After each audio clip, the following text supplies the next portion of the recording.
Hello, bachcho, let's read the question. The question says, put these sentences into indirect speech. So, sentences दिए गए हैं उसे indirect speech में हमें लिखना है. Sentences क्या क्या है? The guard said to the visitor, do not take photographs inside the church. Next sentence, take care not to use the mobile phone while driving, said Mr. Shamtani to his son, for it can sometimes be extremely dangerous. So, in sentences को indirect speech में convert करने से पहले, change करने से पहले हम क्या की पॉइंट्स ध्यान में रखेंगे. सबसे पहला बात, when we change an imperative, imperative यानी ऐसे सेंटेंसेस जिसके द्वारा हम ऑर्डर देते, रिक्वेस्ट करते, सजेशन देते हैं या एडवाइस देते किसी को. So an imperative from direct speech into indirect speech, we use the verbs told, ordered, commanded, and we use the infinitive with to instead of the imperative. So with to instead of the imperative. Now what is the meaning of infinitive? Infinitive का भी meaning हम जान लेते हैं. तो infinitive का मतलब ये होता है जो words हम basic form में लिखते हैं और वो जो special form of verbs होते हैं ना, वो हम नाउन के तौर पे यूज कर सकते हैं या फिर एडजेक्टिव के तौर पे यूज कर सकते हैं या फिर एडवर्ब के भी तौर पर यूज कर सकते हैं. लेकिन जब हम उसे लिखते हैं तो हम बेस फॉर्म लिखते हैं. जो एक्चुअल वर्ड होता है वर्ब का, हम वो स्पेलिंग लिखते हैं. ओके, और उसके पहले हम टू भी ऐड करते हैं इन्फिनेटिव में. सो ये पॉइंट क्या कह रहा है? ये पॉइंट ओवरऑल ये कहना चाह रहा है जब भी हम एक इम्पेरेटिव को डायरेक्ट स्पीच से इनडायरेक्ट स्पीच में कन्वर्ट करते हैं तो हम वर्ब्स यूज करते हैं, रिपोर्टिंग वर्ब्स यूज करते हैं, जैसे कि टोल्ड हो गया, ऑर्डर हो गया, कमांडेड हो गया, और साथ में हम इन्फिनेटिव भी उसके साथ उसके बाद लिखते हैं और इन्फिनेटिव के पहले हम टू लगाते हैं. ठीक है, और हम उस इम्पेरेटिव को डायरेक्टली नहीं लिखते. उस डायरेक्शन देने वाले वर्ड को हम डायरेक्टली, वर्ब को हम डायरेक्टली नहीं लिखते. नेक्स्ट पॉइंट में क्या कहा गया है? When we change a negative imperative from direct speech into indirect speech we must also use the verbs told, order और commanded and put the word not before the infinitive.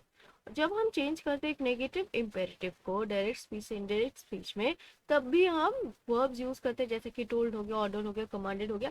लेकिन यहाँ पर जब हम इन्फिनिटिव लिखते हैं तो उसके पहले हम नॉट लगा देते हैं ताकि ये नेगेटिव प्रेजेंटेशन, नेगेटिव प्रेजेंट करे. ठीक. तो आइए जानते हैं इन क्वेश्चंस को हम किस तरह से इनडायरेक्ट स्पीच में कन्वर्ट करेंगे. तो सबसे पहला सेंटेंस था, the guard said to the visitor to not take photographs inside the church. तो ये एक तरह से हमें देखने में कैसा लग रहा है? ये हमें नेगेटिव लग रहा है, राइट? डू नॉट टेक लिखा है, नॉट वर्ड है, डू नॉट टेक. तो इसे हम चेंज कर सकते हैं इस तरह से, the guard forbade the visitors to take photographs inside the church. And what about the next sentence? The next sentence says, take care not to use the mobile phone while driving, said Mr.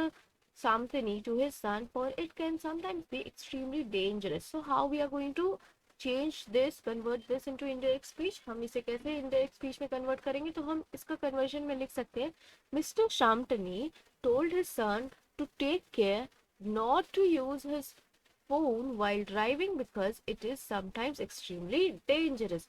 और यहाँ देखिए ये बिल्कुल opposite है. ये यहाँ पर कोई नॉट नहीं लगा हुआ है.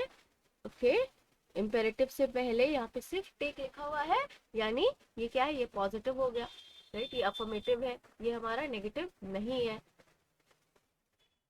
तो इसका एक्सप्लेनेशन क्या हो सकता है? So first of all, in the first sentence we use the reporting verb forbid. Forbid यानी कि किसी को निर्देश देना कि क्या चीजें करने से मना है. ठीक है, तो फॉरबिड हमने यूज किया है और ये भी पास्ट टेंस में हमने यूज किया है, राइट? जैसे कि सेड था तो सेड भी पास्ट टेंस में था रिपोर्टिंग वर्ब, इसलिए हमने फॉरबिड लिखा है.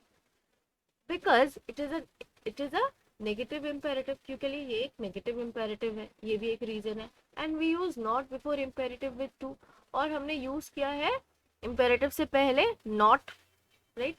हाउएवर, लेकिन अगर आप सेकेंड सेंटेंस देखेंगे तो in the second sentence we use the reporting verb told. हमने यूज किया है reporting verb told. It is not a negative imperative, ये एक नेगेटिव इम्पेरेटिव नहीं है. इसीलिए so we do not use not before the imperative verb, इसीलिए हमने नॉट नहीं यूज किया इम्पेरेटिव से पहले, right? So let's frame the answer now, and here we have the answer. The guard forbade the visitors to take photographs inside the church. Second sentence, Mr. Shamtani told his son to take care not to use his phone while driving because it is sometimes extremely dangerous. In the first sentence, we use the reporting verb forbade because it is a negative imperative and we use not before imperative with to. However, in the second sentence, we use the reporting verb told and it is not negative imperative, so we do not use not before the imperative. I hope you understood it well. Thank you. Best of luck.